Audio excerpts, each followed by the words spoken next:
Julian, I'll ask you the question that was going around the media corps before today's Xavier Legette press conference. What were you doing when the Panthers traded up into the first round to pick Xavier Legette?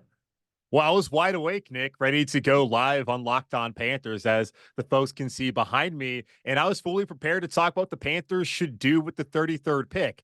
I was not prepared for the Carolina to trade into the first round, something that I was adamantly against them doing. Now, what they ended up doing last night by giving up a fifth round pick for a six, basically, in order to move up one spot, I don't hate that at all. But I was preparing to talk about who they should get at 33, whether it would be Xavier Legette or maybe Adonai Mitchell out of Texas, who's still on the board, or Jackson Powers Johnson out of Oregon. That's what I was prepared to do. Instead, what I was doing was preparing to talk about Xavier Legette now being a Carolina Panther.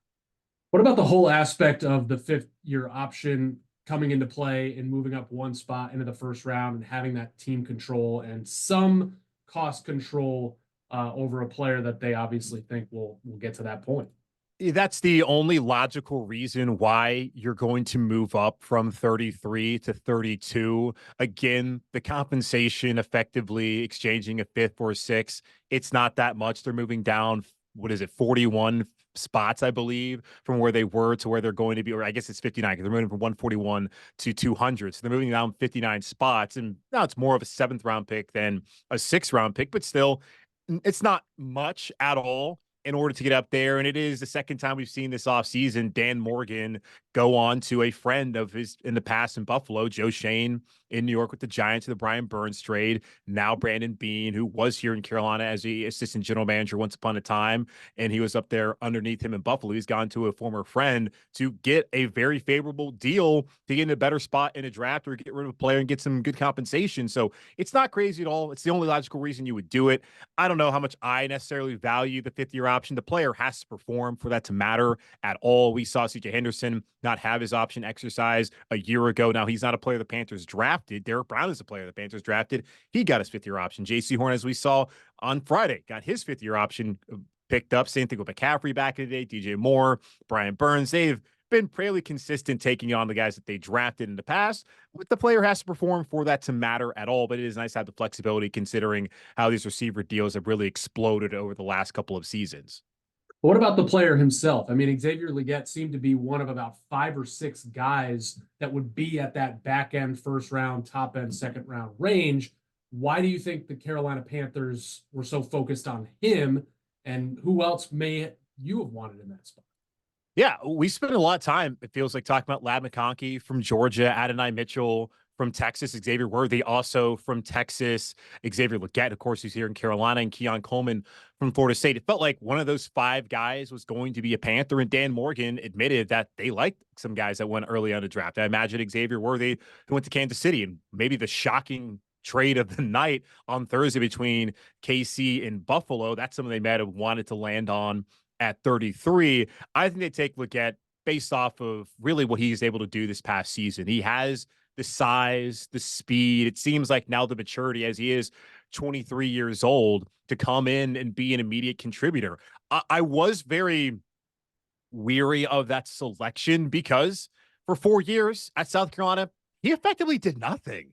And out of the blue, in a way, this year, he blew up. I was at the game at Bank of America Stadium against North Carolina when he was constantly getting those contested 50-50 catches, and he was really the lone thing about South Carolina that day that was impressive. I saw signs all throughout the summer about a sandstorm coming to Charlotte on September 2nd. The only sandstorm that occurred was Xavier Legette announcing to the rest of the college football world and to the NFL world that I'm a dude. And he stepped up this past year with Juice Wells, who was an all-SEC wide receiver in 2022, out for the majority of the season with a foot injury. So I give a guy a lot of credit. It's just one of those things where, have we ever seen a guy with this profile who does basically nothing for 4 years explode onto the scene and then end up being a first round pick in just 1 year? And he talked about on Friday to the media that the reasons he felt like he was held back were due to the injuries. He had a hamstring injury 1 year, had a scooter incident, not a motorcycle incident, but a scooter incident that cost him a couple of games, and he came back. And also just trying to transition. He did play wide receiver, though, in high school. I've seen a lot of people say he didn't play wide receiver. He played wide receiver up until his junior year at Mullins, South Carolina, at the high school he played at there. And because it's a very small town, they lost their quarterback. You put the best athlete, which is something that typically a lot of small town high schools do. So he had to play quarterback at the end of it, but it wasn't like he was completely green to the wide receiver position. It just took him longer than others, and he figured it out. So good for him, but the size, the speed, I know the DK Metcalf comparisons, I don't really want to put that on him. That seems to be why Carolina liked them. And Dow Loggins, who was the former Jets and Bears coordinator, who came over from Arkansas to be South Carolina's coordinator this past year on the offensive side of the ball. Legette said also on Friday that he was a big reason why he and Spencer Rattler had such a big season, and him understanding NFL concepts. Dave Canales said last night that that was something that really attracted them to Legette. There was more to the Carolina Panthers, South Carolina Gamecocks crossover on Friday. Jaycee Horn gets his fifth-year option picked up. I see some people calling it a no-brainer, but given the injury history, are you somewhat surprised that they did this? I don't think you can call it a no-brainer, but I do think you can justify either decision the Panthers could have made. Them picking it up, I understand. Jaycee Horn, when he's healthy, which is the important thing, I think can be one of the best corners in the league. And you look at the Panthers, where they're at with the cornerback spot right now. Troy Hill's coming back, likely to start at the nickel as things presently stand prior to the second and third round tonight of the NFL draft. They brought in Dane Jackson, who's on a low-cost 2-year deal. We'll see how that works out.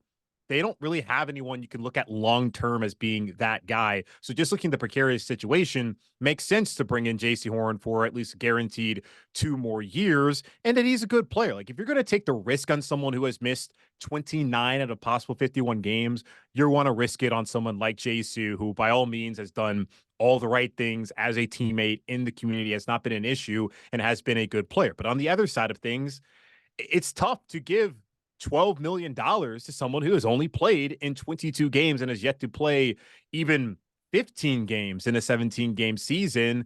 And I totally understand that. Now that the Panthers had decided to not pick up the 5th-year option and Jaycee Horn finally stayed healthy, they could have owed up to $20 million just looking at overthecap.com as far as the rejection for the franchise tag. So by giving Jaycee Horn this extra year and exercising the 5th-year option, they potentially save themselves $7.5 million if he, in fact, does everything that they hope he can do this year by performing at what I believe can be a Pro Bowl, all-pro level, and also staying healthy and playing a full season.